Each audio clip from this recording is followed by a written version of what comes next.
Tanakwe, Talofa, and good morning to you people of the internet. Welcome to Right in the Childhood. On this part of the show, I look at a children's TV show or movie, whether it's from the 1990s or the 2010s, and either give it the praise it deserves or send it to the fiery pits of hell where it belongs. Do any of you wonder what it's like to be brought up in a certain way? Whether it be a certain belief system or anything like that? Well, it's going to be quite an interesting episode of Right in the Childhood today. Now, I was raised in a religious household, and I am still religious. I'm not, of course, one of those kooky Westboro Baptist people, but as a kid, I did have a few things a little bit different for me growing up than, say, in a non-religious household. And they included TV programming as well. After I became an adult, I decided to have a look back at some of these shows. Some of them did not hold out well. These included The Knock Knock Show, Honesty. Honesty is what you need inside. When you're true and you don't lie, you won't even have to try. the horribly cringeworthy Bible Man, which I actually used to like. But then, of course, you had one that you really enjoyed. There was one Christian TV show that I really wanted to revisit for this show. And that is the big idea classic, none other than VeggieTales.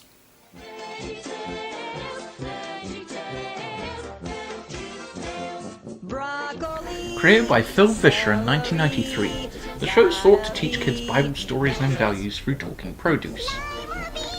Despite its odd premise, the show has been relatively successful with Christians and non-Christians alike, still managing to release some episodes to date. But is the show and the message still fresh, or has age made it rot to the core? Well, we're about to find out because...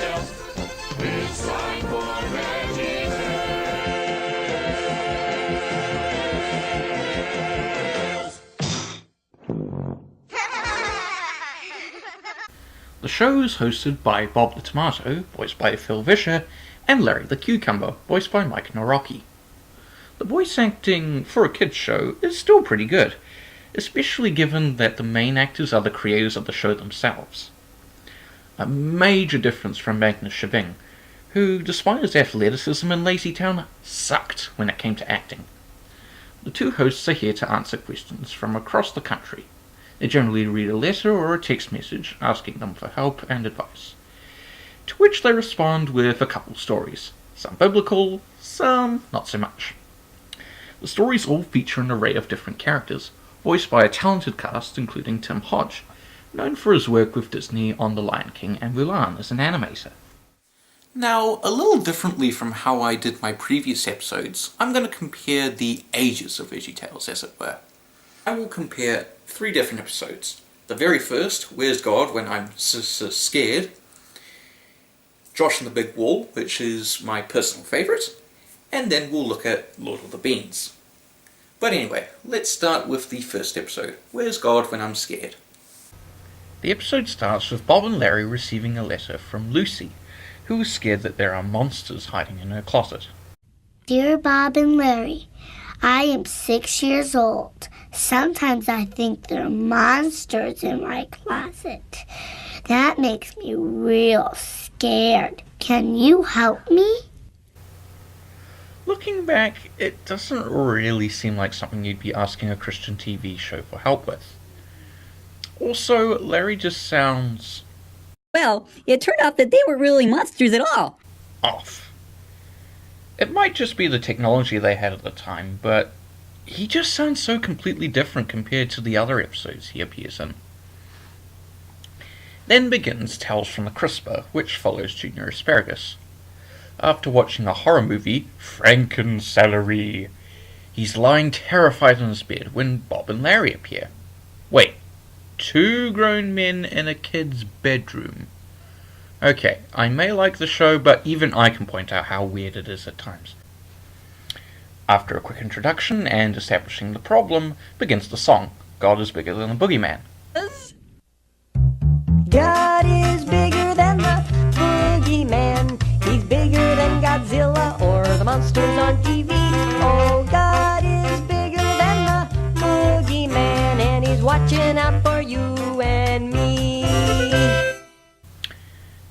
It's clearly the highlight of the segment. It's a nice catchy song with a simple message that God is bigger than anything you may be terrified of. This is the first part of the show that I really enjoy, the music. And the stories, or in a segment we'll visit in a moment, they're catchy songs. Some with good messages, others you just enjoy listening to and have fun with. I love that, and it is probably the most well-aged part of this show. Bob and Larry explain the meaning of the song and about God being biggest, over King Kong and the slime monster. Is he bigger than the slime monster? 'Cause he's the biggest monster of them all. Compared to God, the slime monster is like a teeny little cornflake. Yeah, but the slime monster can squirt slime out of his ears. Can God squirt slime out of his ears? Okay, Junior's performance in the first episode is really an insult to the character. I know they're trying to use him as the straw man to the argument, but he's so freaking dumb. Why? And the rest of the episodes I've seen, he's a mostly bright kid. I'm just glad they wisened him up a bit before the next episode. And out of the blue, after being traumatized by the film, comes Franken-celery. It's friggin' celery! Bright idea, guys, bright idea. And of course, Junior discovers he's an actor. Reprise! God is bigger than the boogeyman. He's bigger than Godzilla or the monsters on TV. Oh, God is bigger than the boogeyman, and he's watching out for you and me. He has a chat with his dad, and end segment. Then comes the famous Silly Song, which has been a staple of the show for its entire existence. First is the Water Buffalo song. It's a nice short song, though the others that will follow are longer and much better quality. It makes a nice intermission between segments, or a break in the story. Then we get the final segment, which is a telling of the Daniel and the Lion's Den story, with Larry playing the titular Daniel and Archie Asparagus, one of my other favourite characters, playing King Darius. A narrator tells us about the setting as we zoom across the desert. Now, here's one complaint I have looking back. The animation. It's so crowed looking here. The kitchen top was good, the bedroom was fairly decent too. But this? Oh, it just looks so ugly. But in its defense, it was before Toy Story, and they gave the animation a good fix-up in future episodes. Then comes the first of 4 songs. I love most of them. Like God Was Bigger, they're catchy, have great tunes, and largely are quite memorable. The first 2 are my personal favourites. The first is of Daniel explaining Darius's dream to him, which makes him second in command. Daniel, you have enlightened me. Your job I will expand. From now on, I want you to sit right beside me as the second in command. The song has a great tune, not great singing, but the storytelling is so good you don't really notice. Well, when you're a kid anyway. The second would probably be the better of the 2. Oh No, What You're Gonna Do is a perfect villain song. It's absurd, silly, and funny, as well as memorable. Not Disney quality, and not one that could topple my all-time favourite, In the Dark of the Night, but it's quite fun, and is a great addition to the villain song library. We could use him as a footstool or a table to play Scrabble on, then tie him up and beat him up and throw him out of Babylon. There's yet another song detailing how the wise men want only the king to be worshipped, and all those who refuse to be eaten by lions. Okay, first, this ain't Les Mis. Have some normal dialogue. And second, since when did lions eat vegetables? Yeah, I know they're reenacting a Bible story, but when was the last time you saw a lion eat greens? And as much as I said that I love the music, it's just so unbalanced here. Have some regular dialogue in there to carry the story too. Anyway, Daniel is thrown into the den, followed by the next song. The king and the wise men go to the den in the morning and find Daniel is alive and well. Daniel reverses the law and makes God the only one they can pray to. Yeah, because limiting people's freedoms is the best way to reverse the limit on people's freedoms. And again, that's the Bible story. It ends with Bob and Larry showing Isaiah 41 verse 10 just to remember God is with you before signing off. It's time to remember. God made you special, and He loves you very much. Bye! Bye! The first episode was a decent one. Again, the music was great and it did introduce some really cool characters, though not all up to the degree they're at now. And of course, the animation was meh. Nothing extraordinary, but okay aside from the start of the Daniel segment.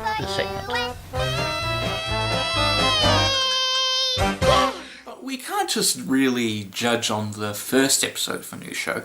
So let's move on to the second on our agenda, and my personal favourite, Josh and the Big Wall, which was the 8th episode released overall. The episode begins with Bob and Junior, and from the first shots the animation looks so much smoother and more details.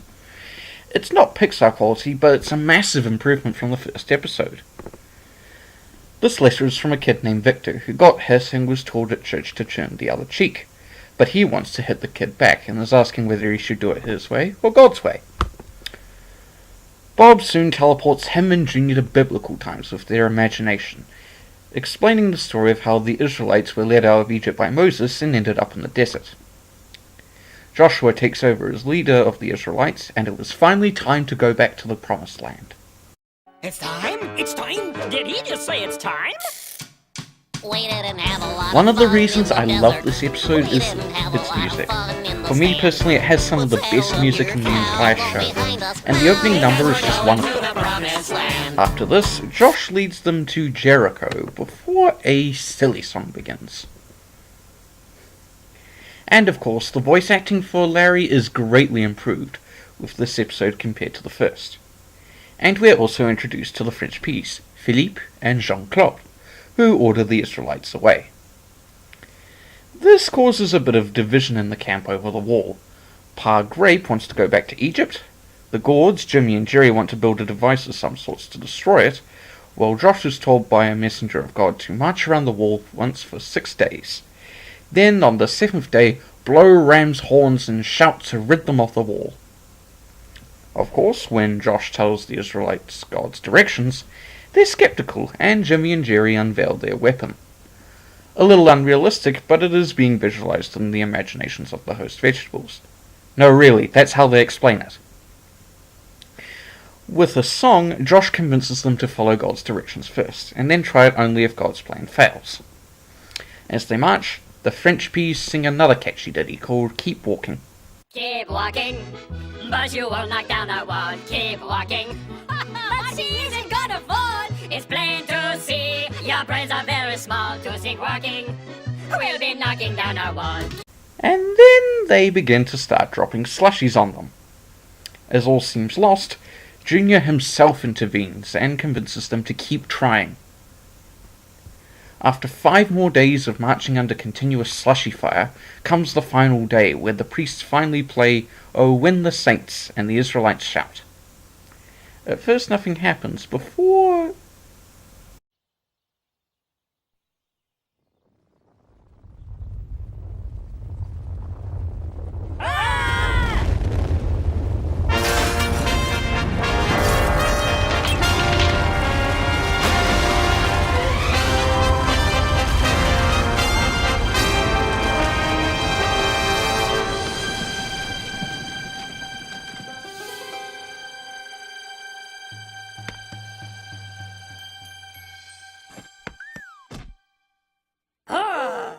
Hello!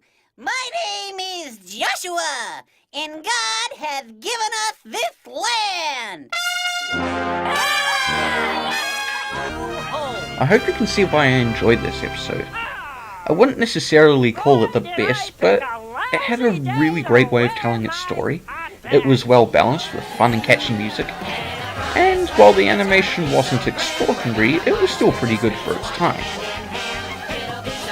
And I do think this is a really good indicator of how far this show has come since its first episode.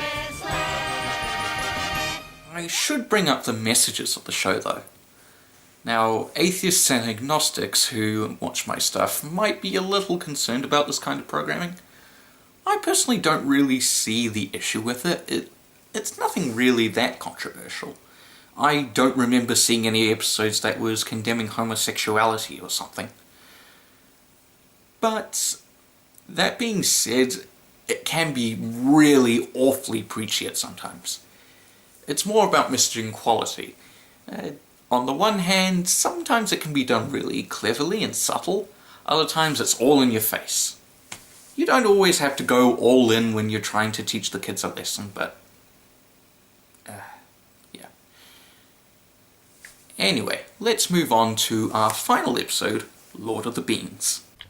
So, Lord of the Beans revolves around asking what should be done with gifts and abilities.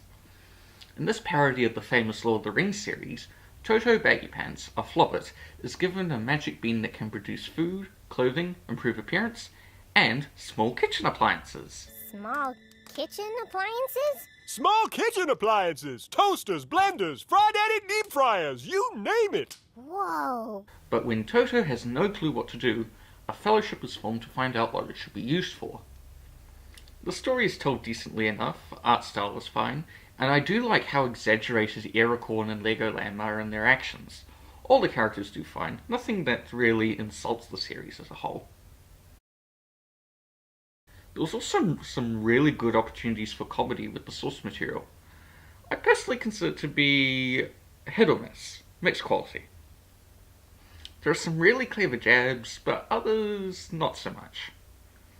A parody of how characters address each other is alright, but really overstays its welcome. O Lord Falaminian Terraglyph, son of Therabil Elithamon, it is the matter of a beast. Yeah, I know how you feel, Larry. The eagle bit was brilliant. There's a bird. Let's jump on him.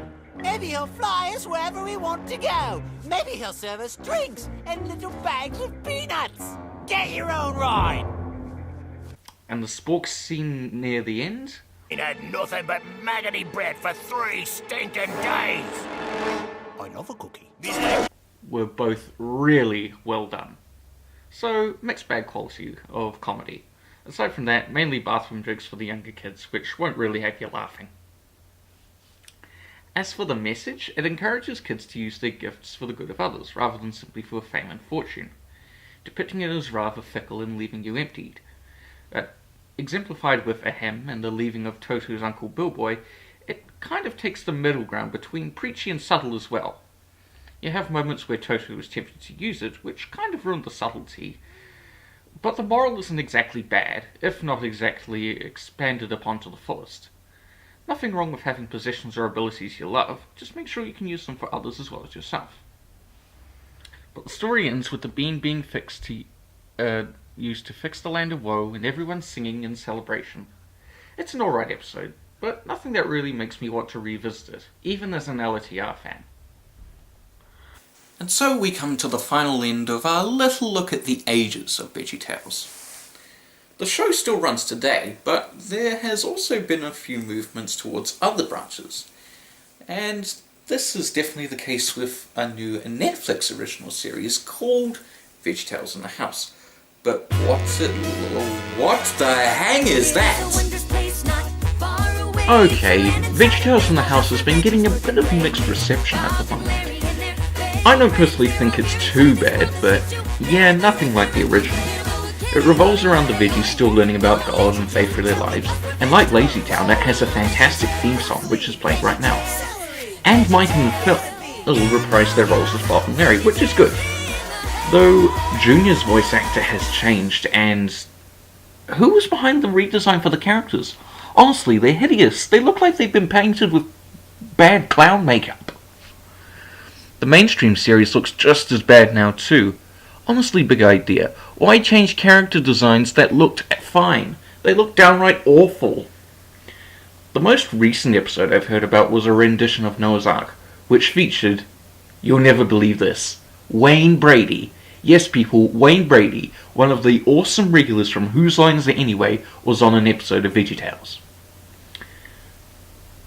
But is VeggieTales still worth a watch? Well, yeah, it's still a fun little show and can definitely prove itself as the best Christian kids TV show, but I'm still horrified by the design choices taken by Big Idea for the recent redesign. Phil, Mike, you guys are awesome people, but seriously, don't let this hold the show back. but for its music, its fun characters, and creativity it puts into its episodes, it's still really good quality, religion aside. My final score is a 7.5 out of 10. Well, that was a fun little nostalgia trip. I hope you guys enjoyed it, and hope you weren't too scarred for life by what they've done to the characters nowadays. If you guys want to give VeggieTales in the House a go, you can find it on Netflix. But that's another childhood over. So, until next time guys, goodbye. Hairera.